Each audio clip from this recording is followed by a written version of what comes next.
Las misteriosas antenas contactantes. Les hablaré de unos hechos que mucho me impresionaron cuando los conocí.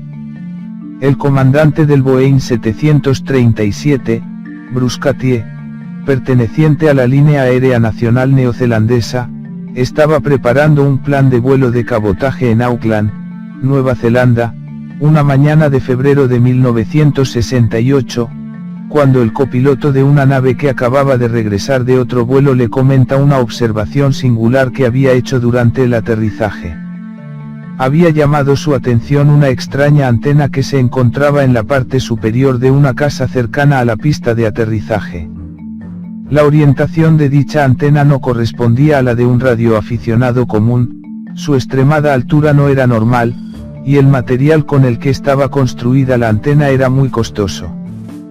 Conocedor de que el comandante Katie era un estudioso de la fenomenología ovni, el copiloto, sospechando que la antena escondía un misterio, se lo comentó a este.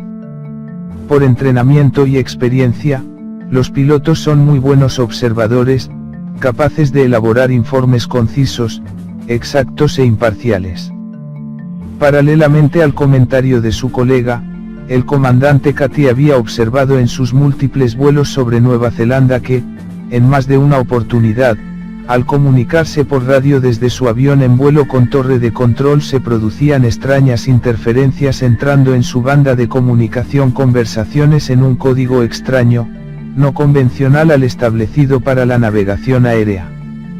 No obstante, nunca le prestó la debida atención a ese detalle dado que esto se producía precisamente cuando la aeronave se encontraba dentro del área de los aeropuertos recibiendo instrucciones para el aterrizaje, momento clave en aeronavegación. Intrigado el comandante Katie ante la existencia de semejante antena, pidió al copiloto que la dibujase. La orientación que parecía tener difería totalmente de la que utilizan los radioaficionados. Esa misma tarde llamó a Peter T., su amigo y colaborador en la tarea investigadora y a la sazón periodista del Washington Star de Estados Unidos, del Sunday Times de Londres y el Melbourne Herald de Nueva Zelanda. Le comentó el posible hallazgo y lo comprometió a encontrarse al día siguiente por la mañana para investigar la delirante antena. Provisto de una cámara fotográfica con teleobjetivo se dirigieron al lugar en cuestión, localizaron la antena que pertenecía a una casa que se encontraba en medio de un extenso jardín, tomaron una serie de fotografías y retornaron a sus hogares en Auckland. El revelado, realizado por T en su laboratorio privado, arrojó el siguiente resultado. El mástil tenía 10 metros de altura y era de acero inoxidable. Los soportes de los alambres que servían de antena eran de forma de pequeña caja cuadrangular e insertado en cada una de dichas cajas emergía un alambre. Eran 8 alambres antenas en total y su longitud era de 3 metros. Luego de haber observado detenidamente el extraño aparato, Bruce Katie se dirigió a la oficina de correos para averiguar si existía algún reglamento en lo referente al tipo de construcción y orientación de antenas de radioaficionados. La respuesta fue negativa, más aún, le mostraron un modelo de antena que difería totalmente de la fotografiada por él mismo. A partir de ese momento, Katie comenzó la tarea que él denominó caza de antenas. Supuso que, por algún motivo oculto, dicha antena se encontraba en ese lugar.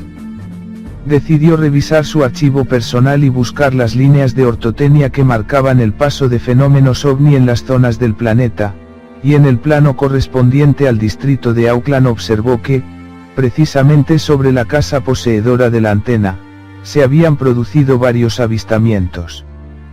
Siguiendo la dirección que marcaba el trazado determinó un barrio que se encontraba delimitado por las calles Inverary Road, Epsom y Rutland Street, en Auckland.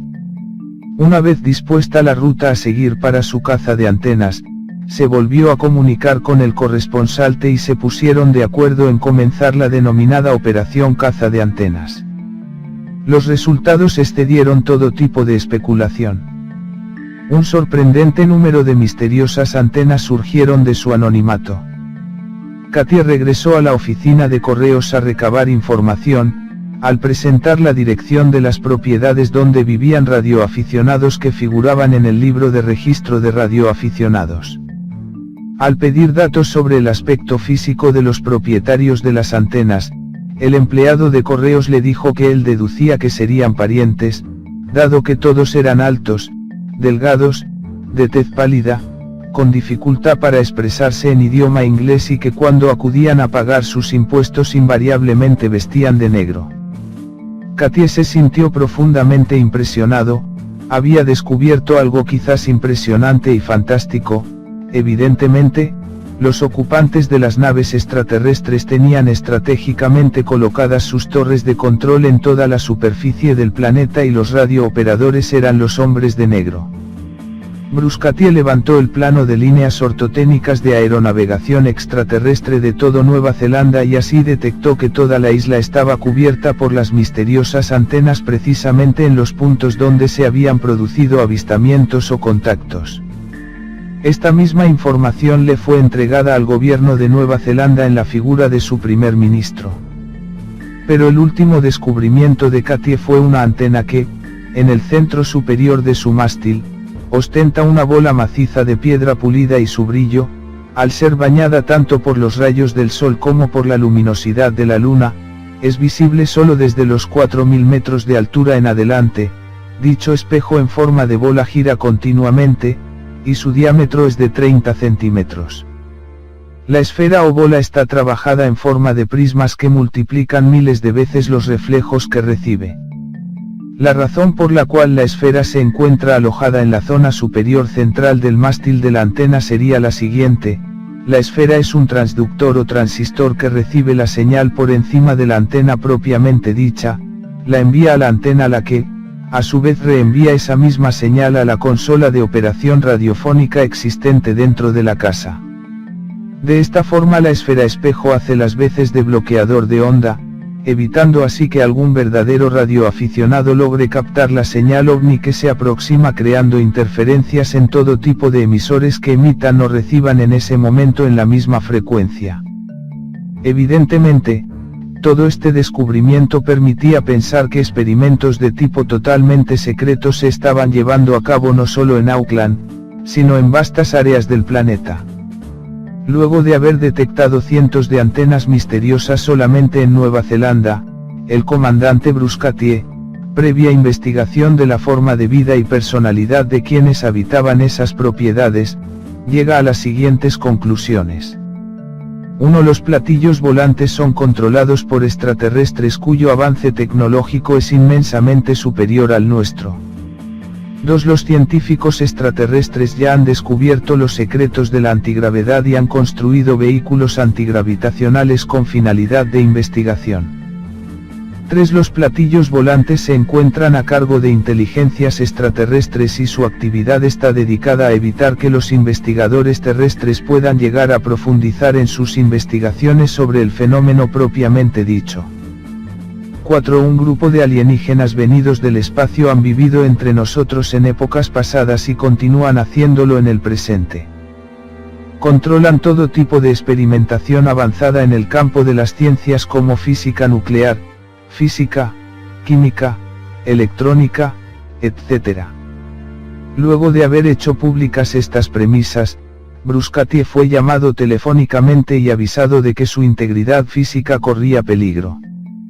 Las palabras con las que lo amenazaron fueron las siguientes: el grupo es muy poderoso, es invencible, abandone toda investigación. Ignora lo que le ocurre a la gente que sabe demasiado.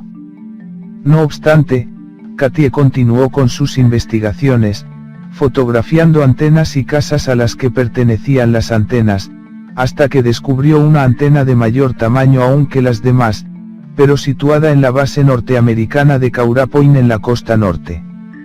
Las líneas de ortotenia señalaban este lugar como punto de oleadas de naves extraterrestres.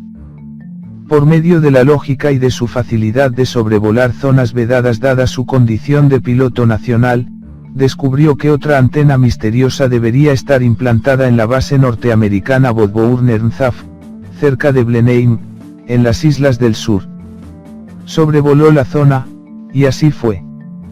Continuó su viaje por América del Sur a la caza de antenas misteriosas. Le llamó la atención la existencia de 3 antenas dispuestas en forma de triángulo isósceles en una base militar en un puerto de este continente. Logró, entonces, tomar fotos de todas las antenas pertenecientes a bases militares utilizando teleobjetivo. Reprodujo varias copias de ellas y las guardó en lugares sumamente seguros, a salvo de sus perseguidores, los hombres de negro.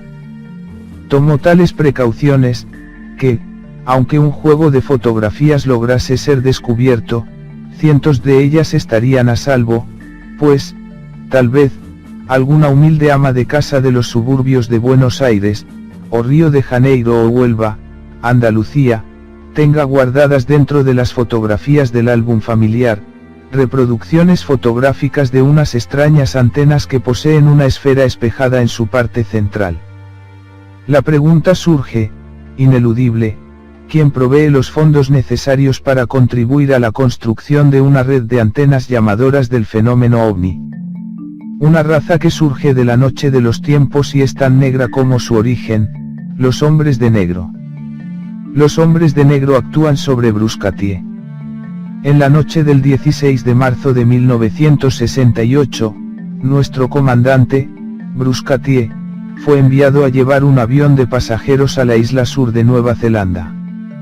El plan de vuelo registraba una escala, haciendo noche en la capital de dicha isla, Wellington, y al día siguiente volar a Invercargill, el punto más austral de Nueva Zelanda, para regresar el día 18 de marzo, tocando en el regreso varios puntos del interior de aquella. Conociendo el comandante Katie el valor y significado de las fotografías de las que era propietario, las llevó con él en el viaje, considerando que podía ser peligroso dejarlas en su casa.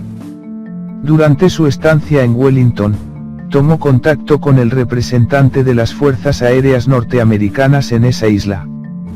Le comentó toda la historia de su descubrimiento, agregando que las fotografías tomadas a las antenas misteriosas sobraban en su poder. Bruce Katie realizó este contacto con la finalidad que el mundo conociese sus investigaciones. Lo guiaba una única meta, dar a conocer el misterio de los ovni. Es un hombre valiente e inteligente. Después de su estancia en Wellington, partió Katie comandando el avión rumbo a Invercargill. Aquella noche, luego de dar aviso a su embajada de que obraban en su poder las famosas fotografías, se alojó, para pernoctar en el Gran Hotel de Invercargill. Lo que ocurrió aquella noche dio lugar a que Bruce Katie pensase que había gente, dentro de Nueva Zelanda, que estaba demasiado interesada en las fotos de las antenas. Luego de haber comido una cena frugal, el copiloto de Katie y él mismo se dirigieron a la sala de estar del hotel, con la finalidad de tomar un café y charlar un poco. Aquella noche, se alojaba allí la tripulación de 2 vuelos procedentes de otros puntos del mundo. Por alguna extraña razón que Bruce Katie no alcanza a explicarse, pero que evidencia la poco inteligente maniobra de los hombres de negro, se le dio orden al comandante de cambiar el copiloto que había viajado con él desde Auckland por uno especialmente enviado desde Wellington y que no pertenecía a su tripulación. Al copiloto de Bruce Katie le gustó la idea. Viendo que la maniobra de cambio de hombres era absurda, Katie telefoneó a Wellington desde donde se le informó que eran órdenes superiores. Aceptando tal cambio, no habló más del tema. El copiloto enviado desde Wellington se mostró interesado en las investigaciones de Katie y lo instó a que le enseñase las fotografías de las antenas aduciendo que conocía la temática. Luego de observarlas le dijo a Bruce Katie que esas antenas eran las normales de radioaficionados. De pronto fueron interrumpidos en su conversación por 2 individuos muy altos, de extraña indumentaria oscura, que habían estado sentados a 2 mesas separadas de la que ocupaba el comandante. Justo en ese momento fue cuando Katie introducía las fotografías dentro de un sobre, de forma tal que era imposible que los desconocidos que se le habían acercado hubiesen podido ver lo que contenían esas fotos. Las colocó sobre su regazo y esperó. Uno de ellos habló con una voz gutural y le preguntó si le interesaba la caza deportiva de patos. Ante una pregunta tan fuera de lógica, dada la forma en que se había producido el encuentro, Katie le respondió que nada más lejano a su actividad que la caza de patos volantes.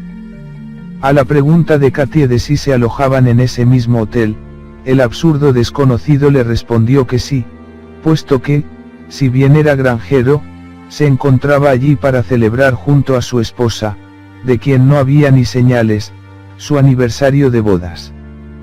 Todo le pareció harto extraño a Katie. El hombre tomó una silla y se sentó a la mesa del comandante y el copiloto. Bruce Katie lo observó.